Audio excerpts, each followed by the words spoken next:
Good morning, folks. Good morning, folks. I'm kind of here today to talk a little bit about a project that myself and my colleague Dominic have been working on over at Old Sarum since about 2014, looking at the site and surrounding landscape. The project itself was initiated in collaboration with Alex Langlands, who you'll be hearing from later on, with funding from both the universities of Southampton, Swansea, also some funding from the Society of Antiquaries and the Engineering and Physical Sciences Research Council over the years that it's so far run. Sorry, we're going to get feedback there, sorry guys. Like that. So get the right button here. Okay, so essentially, as a counterpoint to Salisbury, we've been looking at the site of Old Sarum, so the kind of predecessor to medieval Salisbury in a way. There's a bit of a background up on the slide, so for those who don't know it, but since most of you are probably local, you may know the site very, very well indeed. But essentially, a monument that for certain was probably an Iron Age hill fort, about 450 BC, with some scant evidence of Roman activity within the curtilage of the monument.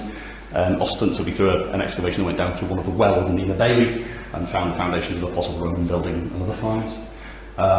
There's references to it in the Saxon period, and then of course it is the castle and cathedral post-conquest, and certainly mentioned from about 1070. The timeline we've been dealing with in terms of the landscape archaeology we've been looking at, it's a very poor quality slide, I'm afraid. Runs through from the Iron Age, essentially. I don't know if this thing has a... Oh, it does, excellent, it has a laser, wonderful. Running through from the Iron Age. And because of the nature of the project, we kind of looked at it very much as a palimpsest of the archaeology for the area. So essentially, the kind of techniques we're using are finding lots of different things at different periods. So we've been focusing very much on the kind of late Saxon and medieval with Alex, but also finding things in our results that run right the way through from the Iron Age, to be the Roman period, and then potentially some finds late Saxon, and then through into the medieval period as well. Just to give a bit of context to this, these are just some maps from the Historic Environment Record from the Chippenham offices in Wiltshire. Just to give you an idea of some of the sites located across the landscape around Old Sarum. Old Sarum's in the centre there, the outline of the hill fort, and then the Inner Bailey and castle there. And this data from the HR, this shows all of the dots. It's an amount kind of a composite of everything for all periods, and those things with titles are for the period at the top. So essentially a number of Neolithic sites, the Beehive, Neolithic pits over here, Neolithic pit here, another Neolithic find spots, and a Neolithic barrow just to the north here from Old Sarum. For the Bronze Age, a number of sites including field systems in that landscape, and Iron Age sites across the landscape as well. I should point out this is the River Avon here, Old Sarum here, and Old Sarum is basically at the end of this chalk ridge that runs to the southeast. Nowadays it's covered with housing estates and other modern kind of buildings, but essentially there are a series of Iron Age settlements along that ridge, and Old Sarum with the hill fort is located at that last high point before you run down to the River Avon. That's an English heritage representation of what the hill fort may have looked like in the Iron Age. I know we have Roman sites, and like I say, well, there's scant evidence from the centre of the actual curtilage of the main monument, this well in the Inner Bailey being the main find for the Roman period. Much of the focus for the Roman period is along the Portway Roman Road, running here, and the location of Romano-British settlement running down to the village of Stratford sub-castle and straddling the River Avon down here. But again, a landscape with an awful lot more going on in it in terms of Roman features. The evidence of Saxon archaeology in the area is quite scant. Again, there are 2th century Saxon burials here to the northwest. I'll be able to show you that in relation to some of the geophysical survey results a little bit later on, and the Saxon cemetery over here. And one of the kind of main questions that we've kind of been asking together with Alex is about, where is the presence of kind of late Saxon, Old Sarum, the Burg Heidich for this site. There's very little evidence or no evidence at all, in fact, from the main monument. So where is it all located? and again medieval sites for the area, which I'm not going to dwell on too much, but again an awful lot seems it's just a pivotal site in that landscape.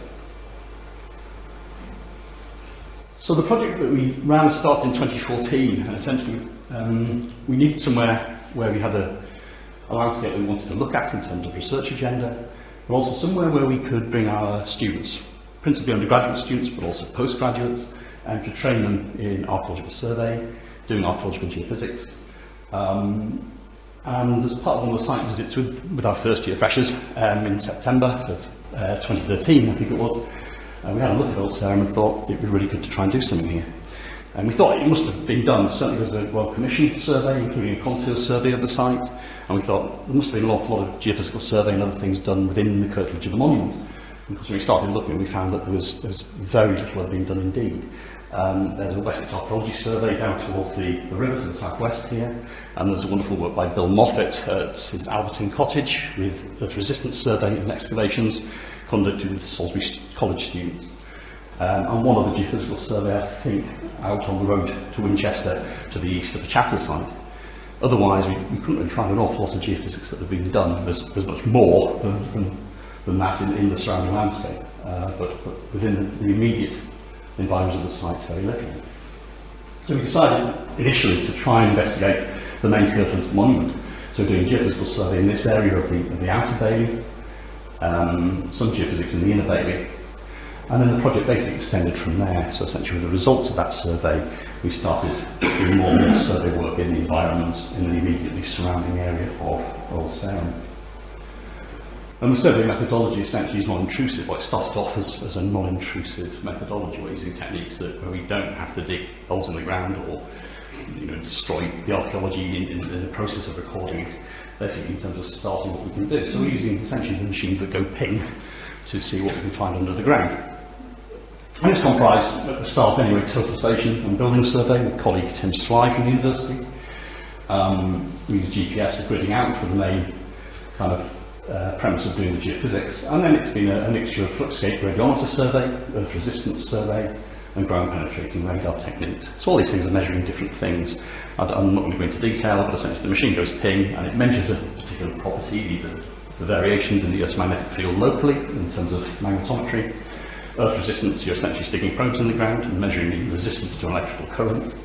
And with the radar, you're essentially sending a radar wave, and that is reflecting off substantial objects, features under the ground where you have interfaces in the archaeology.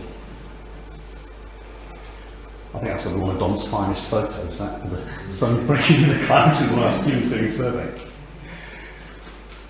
So there's an important training aspect of the project, and also involvement with local communities. So we've had an awful lot of people over the last 6 or 7 years involved from Stratford, Suffolk Castle and the surrounding area.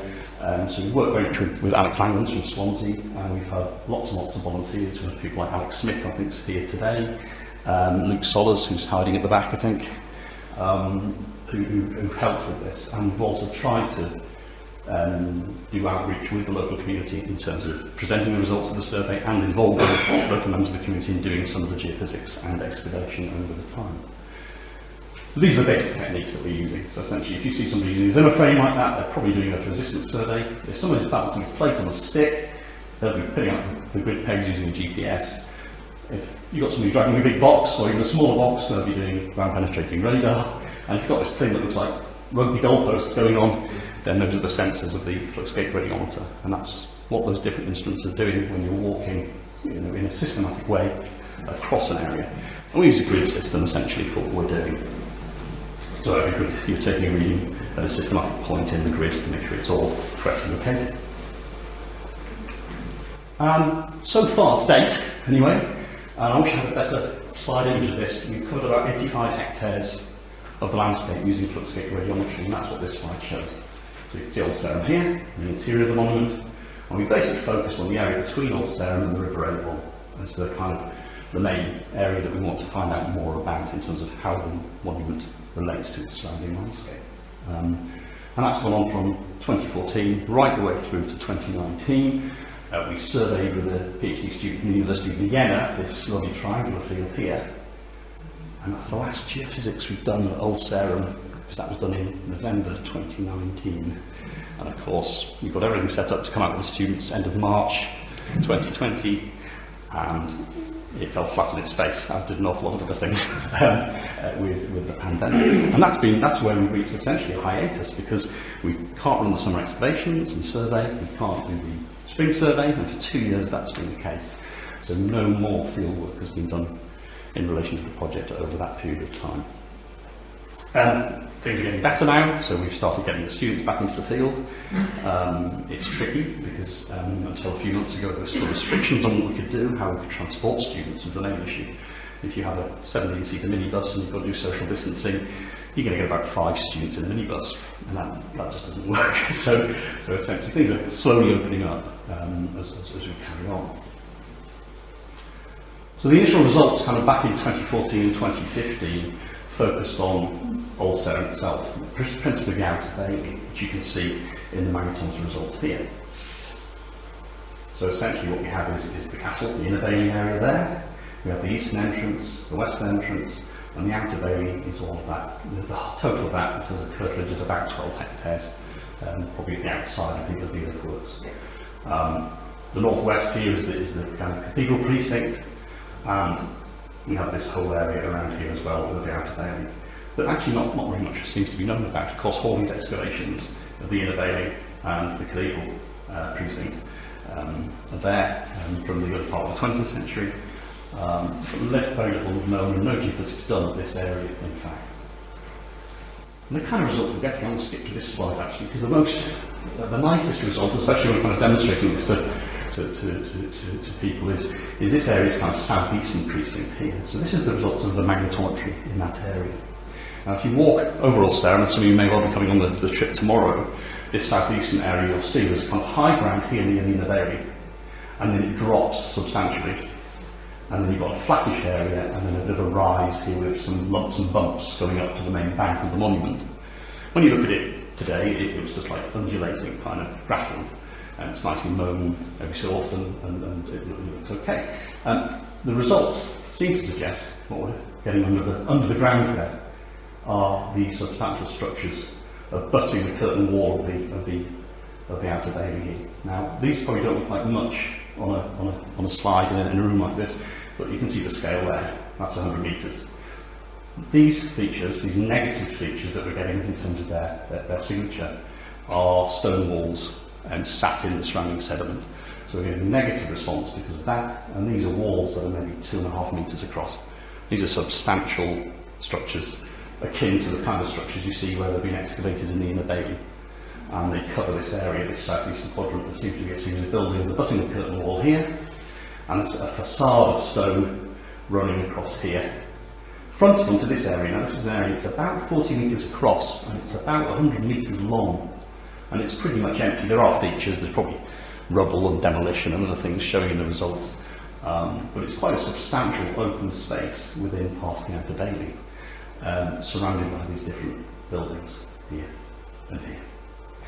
That feature, while we're at it, that is a 1940s MOD scalping road for where the MOD adapted Old Sarum for their purposes, and there's a map of that in 1943. So that is very much 20th century archaeology, as are these things here that are the main kind of electric lines and other sewage outlets for the different infrastructure for the site.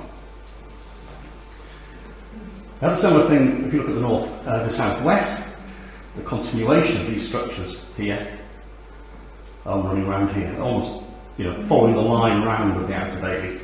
And what we seem to get, and I can't remember if I put the slide in, I'll have a look in a moment, is a series of possibly 2 or 3 different levels, almost like terraces, in that area of the outer bailey with structures running down. But it shows that this area in particular is heavily populated in terms of structures associated with the medieval history of the site. Again, we did earth resistance survey with the students of the interior of the outer bailey. There are kind of pros and cons to this, because when we're doing earth resistance it tends to be a much lower resolution form of survey. So we're getting readings with the magnetometer every 0.5 metre by 25 centimetres. With the earth resistance survey we're getting readings every metre by metre, so they're essentially metre squares. Now, It's less of an issue to like Old Sarum, because like I say, some of the structures we're dealing with are 2 metres, 3 metres across, so we're getting quite nice results from the earth resistance survey. And they kind of complement the magnetometry, so what we've got again is the same kind of sets of structures running around the outer bailey with possible street and other structures here near the ditch in the bailey. And that similar pattern again, the structures along the outside of the curtain wall there, on the inside of the curtain wall there, and this open space in there as well. Unfortunately, we can't put probes through the tarmac of the outer bailey car park at the site. So we kind of put those results together, and what we start to see is quite a very busy picture of what's going on under the grass of the outer bailey, with structures running in all of the different precincts and quadrants of the outer bailey, like the way around here. That includes modern features, like the ones I've described over here, but principally the layout of that medieval castle and cathedral site that we're dealing with. As the project continued, we started looking a little bit more outside of the monument, so essentially we focused a little bit of our attention on the area to the east of the main entrance to the hill fort. Areas that were excavated by people like Kristian Rats. This shows the area just east of Old Sarum, and kind of the area of the barn, if anyone knows it, near the entrance, showing a series of Roman and medieval structures and the road layout based upon their excavations. And further east as well, there's evidence, this is from Stone Charlton's excavations in the 1930s, of burials, pits and other features in the kind of eastern suburb of the site. So we carried on a survey in the exterior of the monument, and we were lucky enough to be able to look at the archive of David Algar's excavations or watching brief for when they put the sewage pipe in for the toilets on the outer bailey back in about 1969, 1970. So we could compare the sections and excavation plans here with the results of our survey. And this is what we're getting in the magnetometry to the east of the monument. So here's the entrance over here, and we have a series of features in the magnetometry here showing buildings, roads, essentially the Portway road and another road coming up towards the entrance, and roads swinging around in here. That kind of match Kristian Rats' and David Algar's excavation results in a way, where we've got areas of flooring, possible cellars, possible pits, etc. They seem to match very much with what we're getting in the geophysics. This is earth resistance, showing this road here, and the road swinging around here to the entrance. And a series of other features that align with the roads in David Algar's plan where the sewage pipe trench was cut. And we can take, it's very difficult to georeference this because the surrounding landscape has changed since the 1950s, but essentially we can kind of georeference Kristian Rats' plan and place it on there and show the continuation of these roads in the plan matching the roads in the geophysical survey, showing that continuation of the road system running to the east of Old Sarum.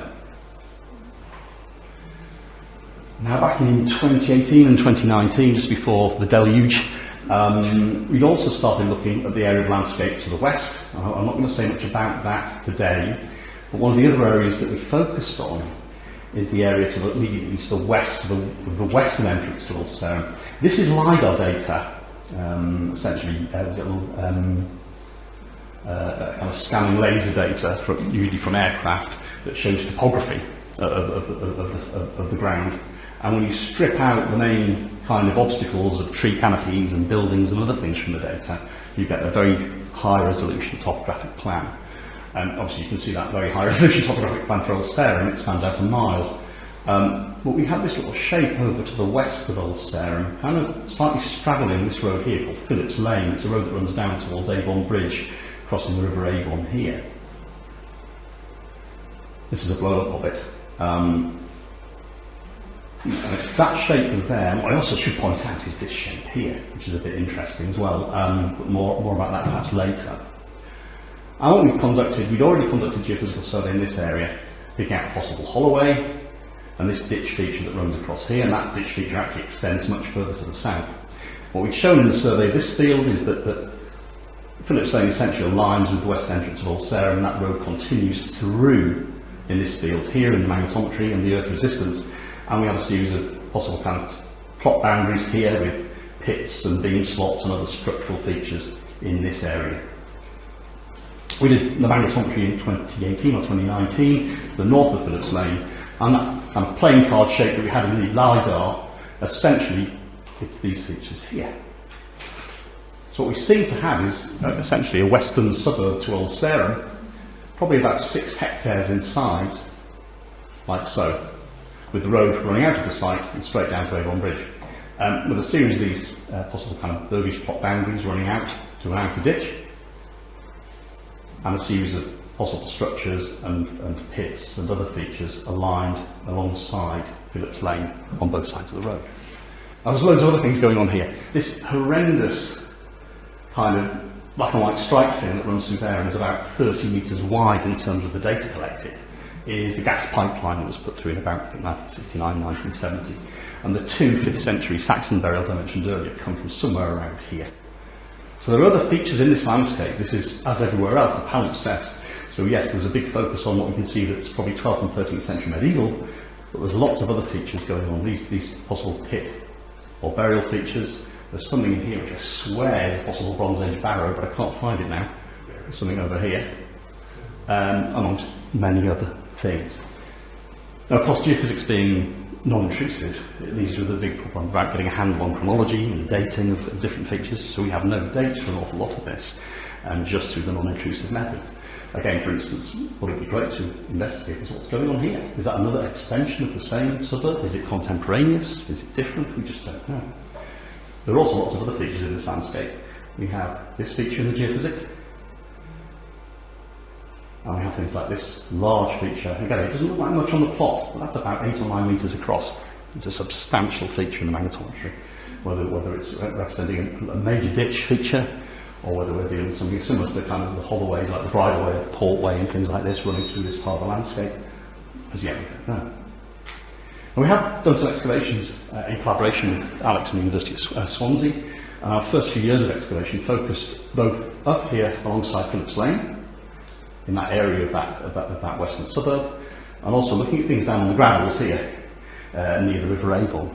Because the other thing we got in the results are a lot of these other burgage plot boundaries and possible structures that run off the Stratford Sub-Castle Road that presumably form part of medieval Stratford Sub-Castle. And it kind of addresses one of my questions: what's going on? If Old Sarum, if there's little or no evidence of late Saxon activity on the monument itself, where is it? If we're getting medieval activity down at Stratford Sub-Castle that's contemporaneous with Old Sarum, what's going on? What's the dynamic there? And so it was really to try and investigate that a little bit. So we put in some trenches in that landscape. There we go. Okay. And it's quite good for students, remember, as well as the training kind of angle on this. So we're excavating both on the chalk here uphill, I think essentially is where Alex was digging, and down on the gravels right next to the river. It's a really good experience for students. They can get experience of excavating on the chalk, and then the slightly more kind of, in this instance, complicated issues of digging down on the gravels and with the colluvium and the overburden and the alluvium and everything else, which is a bit more of a nightmare. And essentially excavations have produced, down by the river, we have a number of these possible burgage plot boundaries, and what's been produced from that is kind of 12th and 13th century local pottery, the kind of scratched ware pottery, Laverstock ware types of pottery. That feature is essentially this. But we have our other layers here, and possible other earlier versions of this ditch feature. And what we're going out about is earlier pottery at the 10th and 11th century wares, potentially. So what we've got is essentially potentially a nice sequence there showing perhaps some continuity, but certainly in situ late Saxon deposits as well as medieval deposits as well. And this is some of the kind of things up on the chalk that we're getting. Lovely kind of pottery like this jug top, a series of slots and pits. Alex knows more about what came out of these, but he'd essentially be able to enlighten you potentially about that. But essentially 12th and 13th century pottery coming out of those features from within the suburb of Old Sarum, which is perhaps not surprising. In the last year or two, I said last year or two, I should say 2019, focus kind of came down here along the line of the Portway. Again, hopefully meeting up with the kind of work that Bill was doing in Stratford Sub-Castle and the kind of things that David James is interested in terms of the Roman landscape. This is the line of the Portway that comes across and under Stratford Sub-Castle here. just to the north of this dogleg. Essentially, there's a playing field here, and the Roman road runs straight right down the middle of the centre line of the playing field of the football pitch, and then continues across the river. Wessex Archaeology Survey here pick it up in this area, and Archaeological Surveys Limited Survey in 2009 show the continuation of the Portway with the kind of back end of a Roman settlement on the other side of the river. So we basically continued the geophysics coming down the line of the Portway, and this is the results from 2019. The Portway runs down here and continues down here, and this is the playing field with structures in it. And what we've got, as well as the structures on the Roman road in the magnetometry, is this set of field systems kind of on the same line as the Roman road, and other possible trackways through the landscape here and here. So we've got a nice Roman settlement running on the road, and field systems coming out behind it in the field there. This is the earth resistance, so our high resistance agate for the Roman road is running through here. That tends to be getting that dark colour, that's high resistance in this instance. We also seem to have a series of roads running off it like crescents. See this one here? There is actually one here in the GPR, and a series of these possible kind of areas of upcast gravel. And these areas of upcast gravel, together with the linear features in the earth resistance, show you a set of buildings. 3, I think, substantial structures this side of the road, structures here, and a lovely rectangular structure there. It's about 18 metres by 12 metres in size, right next to the sports pavilion. For the playing field. We also have, if we get it to work, I don't know if this is going to work. Will it work? If I rather clumsy way of crashing the GPR data, this shows slices from the near surface going down through, and you can see the road, and there's that structure, and the structure's off there as well. I don't know if it'll run again, let me try. It's going to be, it's probably going to stop, or is it going to keep going? It's going to keep going, excellent, that's good. So essentially we have the road. And as we kind of get deeper and deeper, you can see these structures appearing here and here and here, and of course that one there, and the road coming around here as well. So these smaller roads coming off the line of the Portway, certainly to the south of that. So we're starting to put together a bit of a preliminary plan of what's going on as the project continues. This just shows a schematic plan that we did a few years ago, showing the kind of things that we're seeing in the landscape, which will probably change tomorrow when something else gets found, or we decide that something represents something we didn't think it was. But essentially this kind of area of the eastern suburb and medieval kind of Old Sarum, and this western suburb area. Village of Stratford subcastle itself, which is at the moment, certainly from the small amount of evidence that we've got, suggesting late Saxon onwards. And then of course the Roman road settlement running down the Portway and straddling the River Avon. So essentially, those are the results to date, and I've just focused on 2 or 3 different things within this landscape. Essentially, you've got 85 hectares of geophysics here, and there are other features coming out of that, which either are starting to answer some of the questions we've got, or creating more questions than answers in terms of things that we've got. We, for instance, in the results have these ovate features, 20 to 30 metres across, that run all the way down this part of the Avon Valley, and they may just be geomorphological. It may be where you've got flooding, and you're just getting these features created in the gravels as part of that process. Or we're just wondering, because some of them seem to be linked to the sequence I was showing you earlier, whether you're just getting people upcast in gravel to where they're building dwellings or something like that. As yet, we haven't been able to ground truth that through excavation, and we started doing that in 2019. Of course, we couldn't let them back in 2020 or 2021. So the idea is to continue with the geophysics. There are a number of areas we've still to do. This is the paddock with the mad horses. So we can't send the students in there to do anything. So I think myself and Dom are going to be strapping into the magnetometer to do that and trying to keep away from the scary animals. And a point of interest as well here, we started doing some fluxgate radiometry in this small field here around this house sponsored here. We'd like to continue on the floodplain there with the fluxgate radiometry. It's working really well. As time goes on, we obviously want to fill in more of the areas that run to the north and the east, and places like Kristian's Field, using the fluxgate before kind of finalising our interpretation. We've been very lucky in getting an HRC grant to replace some, frankly, knackered, very, very old equipment. And one of the things we would like, and essentially we'd like to take some of that out our current radar is single antenna, and we're doing half-metre traverse separation. So, obviously with big features, you're going to see them anyway. This beast here, this Raptor radar, they really do think up the names, don't they? And that Dom is pushing. Part of the fact it took us a day and a half to get the GPS to talk to the radar. Suddenly it all changes and it's about comms and not anything else. It's a rapid way of surveying, as you can see here, going up and down, and the GPS essentially tags the location of your data. But this box contains 8 antennae, kind of offset like that. So they're about 8 centimetres apart. And that means we can get 8 centimetre traverses effectively. So you can get data where you're looking through and getting that kind of spacing in the data, rather than half a metre. This is just an area on campus. This is where, if you look on the 1846 Royal Engineers map, there's a substantial building here, possible maltings and a kiln on the map. It later, of course, becomes the tramshed area for Southampton, trams running down the avenue and through the bar gate and then eventually round the bar gate when they knock the medieval wall down. But the kind of data you get from it, is this going to work? It's like that. So this is not Old Sarum, but that's the kind of data you get from this. And you can see the building appearing here.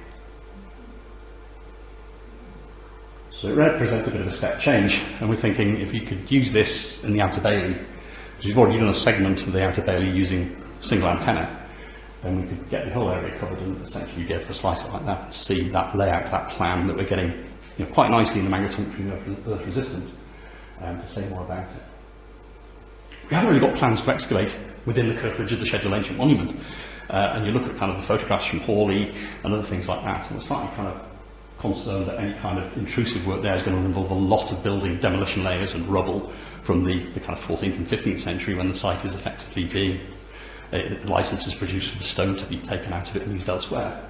So I think we really just want to approach using non-intrusive methods again for the Outer Bailey, for the main monument, and continue the magnetometry outside.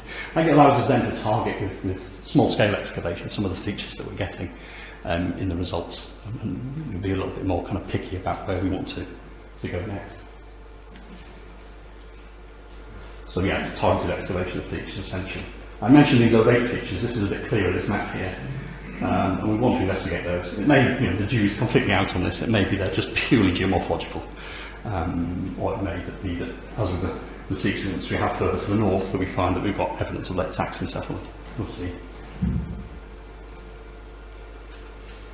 And there's lots of people to thank. Like I said, there's the volunteers and the community at Stratford Sub-Castle, English Heritage and Historic England, a number of different people at the Wiltshire Council offices, among many others. And Luke Sollers for the I've not put any slides in, but the kind of tangential art project that we've done here at Salisbury Museum, and Adrian and the people at the museum as well for supporting that. So essentially, while we've been doing this, the students have also been doing artwork, basically based on their experiences of what they're doing at Old Sarum, which is just one of the examples of what the student did in terms of line and cut, based on some of the finds from Old Sarum in the museum. But there's now a portfolio of artwork like this that the students have produced over the time of the project. And that's it. Thank you very much.